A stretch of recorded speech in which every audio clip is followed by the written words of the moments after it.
పొద్దున్నే లేచినప్పుడు ఇక్కడ తొంటి దగ్గర మొత్తం పట్టేసి ఏదైనా కుర్చీని తీసుకుని వాకర్ లాగా నడిచేవాడిని. ఇక్కడ టెరిబుల్ పెయిన్ అనమాట, తొంటి దగ్గర అసలు భరించలేమన్నమాట, అంత నొప్పి ఉండేది. కాలేజ్కి వచ్చినప్పుడు కూడా నేను అబ్జర్వ్ చేస్తాను. అవును, చాలా చాలా ఇదనమాట. అటువంటిది ఇప్పుడు అసలు ఫ్రీగా తొంటి నొప్పి అనేది అసలు లేదు. పొద్దున ఎర్లీ మార్నింగ్ లేచినప్పుడు కూడా తొంటి నొప్పి అనేటువంటిది లేదు అసలు. అది ఇంతకుముందు ఈ ఆమ్తో బలంగా లేచేవాడిని, ఇప్పుడు ఈజీగా. తర్వాత నైట్ టైం 4 to 5 times వాష్రూమ్కి వెళ్ళేవాడిని. ఇప్పుడు ఒక పడుకున్న తర్వాత ఒక 4-5 hours తర్వాత వెళ్తున్నా, ఇక మళ్ళీ ఎర్లీ మార్నింగ్.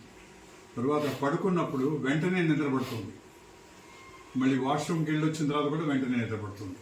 మామూలుగా అంతకుముందు అయితే అటు ఇటు కొట్టుకునేవాడు అనమాట, పొర్రటం అయితే నిద్రపట్టేది కాదు. ఇప్పుడు ఆ ప్రాబ్లం లేదు.